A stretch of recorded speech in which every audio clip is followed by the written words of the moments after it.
Hello everyone, আসসালামু আলাইকুম। আশা করি সকলেই ভালো আছেন। আমি ভিডিওর শুরুতেই আপনাদের কাছে ক্ষমা চেয়ে নিচ্ছি। কারণ আমাদের এই ভিডিওটা ভীষণ খারাপ হয়েছে। মানে ভিডিওর কোয়ালিটিটা খুবই বাজে হয়েছে। তারপরেও ভিডিওটা আমি এজন্যই রেখেছি যাতে করে এই ভিডিওটা আমার হিস্টোরিতে থেকে যায়। নতুনভাবে এক্সপেরিমেন্ট করতে গিয়ে আসলে ভিডিওটা আমরা নষ্ট করে ফেলেছি। নতুনভাবে দেখতে গিয়েছিলাম ভিডিওটা কেমন হয় বা কেমন লাগে। যাই হোক আমি আপনাদের কাছে ক্ষমা চেয়ে নিয়েছি। আর আজ আমাদের গন্তব্য বান্দরবনের একটি জনপ্রিয় টুরিস্ট স্পট নীলগিরি। আমার মনে হয় নীলগিরি হচ্ছে বান্দরবনের সবচেয়ে জনপ্রিয় টুরিস্ট স্পট। বান্দরবনে এসেছে কিন্তু নীলগিরি যায় না এরকম লোক খুব কম পাওয়া যাবে। এখন আসেন আমরা নীলগিরি সম্পর্কে আগে টুকিটাকি ধারণা রাখি। নীলগিরি হচ্ছে বান্দরবন শহর থেকে প্রায় ৪৫ কিলোমিটার পাহাড়ি পথে অবস্থিত থানচি রোডে। থানচি যাওয়ার আগে। আর বান্দরবন থেকে আমি ম্যাপে দেখেছিলাম প্রায় ১ ঘন্টা ৩০ মিনিট সময় বাইক নিয়ে গেলে লাগে। আমার মনে হয় বাস্তবে একটু বেশি সময় লাগে। ২ ঘন্টা সময় মতো লাগে নীলগিরি পৌঁছাতে। এটি আসলে সমুদ্র পৃষ্ঠ থেকে প্রায় ২২০০ ফুট উঁচুতে অবস্থিত। নীলগিরির অন্যতম সৌন্দর্য হচ্ছে নীলগিরিতে যাওয়ার পথে এরকম পাহাড়ি জনবসতি দেখা যায় যাদের বাড়িঘর খুব কাছ থেকে উপভোগ করা যায়। অর্থাৎ পাহাড়িদের জীবন খুব কাছ থেকে দেখা যায়। তারা কিভাবে ঘরবাড়ি তৈরি করেছে, কিভাবে তারা জীবনযাপন করে, তাদের বাড়িঘরগুলো কত সুন্দর সাজানো গোছানো। টিনের বাড়িঘর অথবা মাটির বাড়িঘর অথবা ঘাস, লতাপাতা অথবা বাঁশ, ছন দিয়ে তৈরি বাড়িঘর। তারপরেও তাদের বাড়িঘরগুলো কত সুন্দর করে সাজানো। বিশেষ করে পাহাড়ি জনগোষ্ঠীর একটা জিনিস দেখা যায়, তাদের বাড়ির সামনে বা পিছনে ফুল গাছ থাকে। এটা আমার কাছে ভীষণ ভালো লাগে। তারা খুব পরিপাটি এবং গুছিয়ে থাকতে পছন্দ করে। তা সব মিলিয়ে আমরা নীলগিরির পথে এগিয়ে যাচ্ছি। আর ভিডিওটার জন্য আমি দুঃখিত। আমি শুধুমাত্র আমার মনের একটু ভালো লাগার কারণে ভিডিওটা রেখেছি। আপনারা যদি দেখে থাকেন তাহলে আমি কৃতজ্ঞ থাকব। আমরা প্রায় ২০ থেকে ২৫ কিলোমিটার চলে আসছি। আমাদের গন্তব্য কিন্তু নীলগিরি।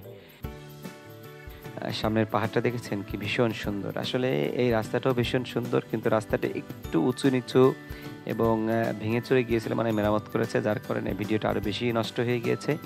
তবে চারপাশের দৃশ্য কিন্তু আসলে অসাধারণ, অসম্ভব সুন্দর। এই দৃশ্য আসলে শুধু দেখতে হয় আর মুগ্ধ হতে হয়। পাহাড়িদের বর্তমান খুব ভালো একটা বিষয় হচ্ছে তারা বিভিন্ন ফল পাহাড়ে চাষ করতেছে যেটা আসলে খুবই সুস্বাদু এবং মানে কোনো রকম সার বা মেডিসিন ছাড়াই পাহাড়ের এই সবজি, আম, ফল এগুলো হচ্ছে। যার কারণে পাহাড়ের এই ফলের চাহিদা ভীষণ পরিমাণে বাড়তেছে দিন। পাহাড় আমরা যে সময় এসেছি এই সময় আসলে সমস্ত পাহাড়ে হচ্ছে আগুন দিয়ে তারা এই পাহাড়ের ঘাস, লতাপাতা, গাছপালা এগুলো পোড়াচ্ছে। পুড়িয়ে সম্ভবত এখানে তারা প্রাকৃতিক সার তৈরি করবে। এই সার দিয়েই তারা পরবর্তীতে এখানে আবার জুম চাষ করবে।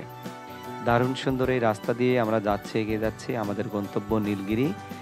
আর আমরা প্রায় ৩০ কিলোমিটার চলে এসেছি। আর মনে হয় সম্ভবত ১৫ কিলোমিটার গেলেই আমরা নীলগিরিতে পৌঁছে যাবো। ওই যে দূরে যে পাহাড়টা দেখতেছেন মূলত ওইটাই নীলগিরি। আমাদের ওই মূল গন্তব্য হচ্ছে ওই পাহাড়ের চূড়ায় আমরা উঠে যাবো।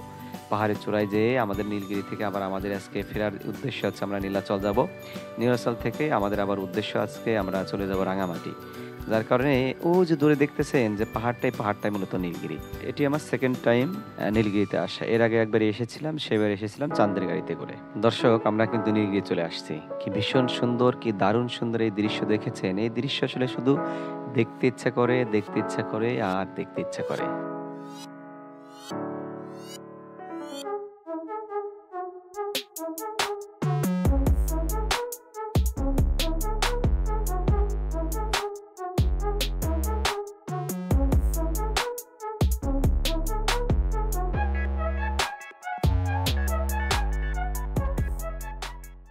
আমরা নীলগিরিতে প্রায় ২ ঘন্টার মতো ছিলাম। আসলে আমাদের সকাল ৯ টায় আমরা বান্দরবন থেকে রওনা দিয়েছিলাম। নীলগিরিতে এসে পৌঁছেছি ১১ টার দিকে মেবি। আমরা ২ ঘন্টার মতো নীলগিরিতে খুব সুন্দর একটা সময় কাটালাম।